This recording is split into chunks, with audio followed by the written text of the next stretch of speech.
Okay. Just driving around, so I thought I would just do a video of my keeper thoughts instead of typing them all out.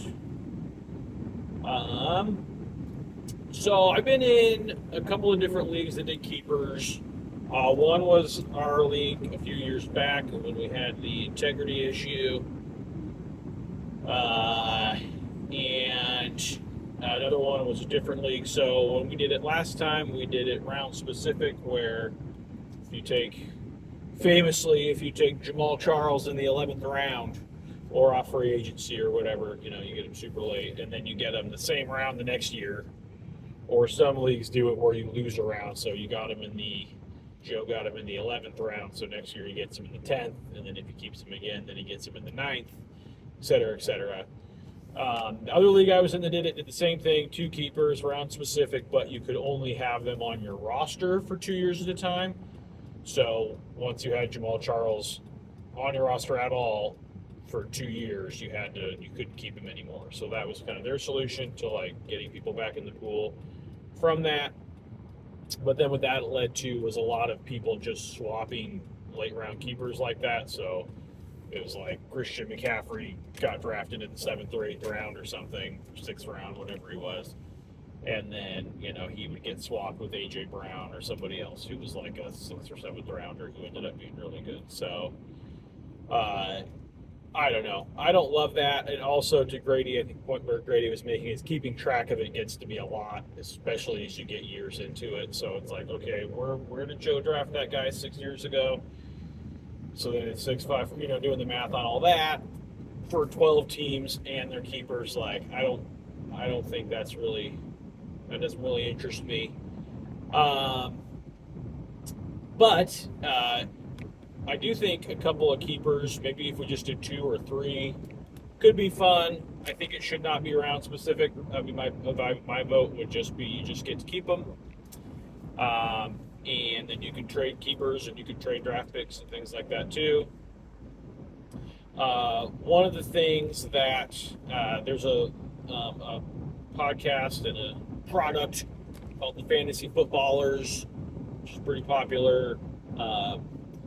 They have a format, their keeper format is pretty interesting. So I was going to throw this out there and just see what everybody thinks. So, what they do is you get to franchise one player. So you keep three players total. You franchise one. And that means that you can keep him. So any player you want, he's yours. And none of this is round specific. Then you can keep two more players, but they can't be the same position as your franchise player. So if you keep a running back this year, if you kept Jahmyr Gibbs, you can't keep any other running backs once you franchise one, which keeps people from just totally loading up on a position, which I like. And then this is kind of fun. So what they do is, for the remaining two keepers, you nominate three players that you want to keep. They go into a lottery, and two get drawn out, and then the third one goes back into the pool. So you don't know who it's going to be. And so that kind of seemed interesting. You can get cute with that. You could go, okay, well, I have Jamar Chase and Justin Jefferson, or so I have two really good receivers that I want to keep. I'm going to put both of them in the lottery, hoping I draw both of them, and then I'll keep a different guy or something. So there's a lot of different ways you could approach it, but it seems kind of fun.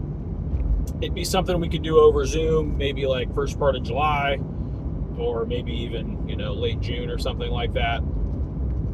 But I think first part of July would be good. We could go Champions Chat, or the Champions Chat could be part of that because we're all going to be on the Zoom call. So that would be kind of fun. We could talk to the champ. I could do the interview questions and all that, and then we could do everyone's draft lottery. So that could be fun.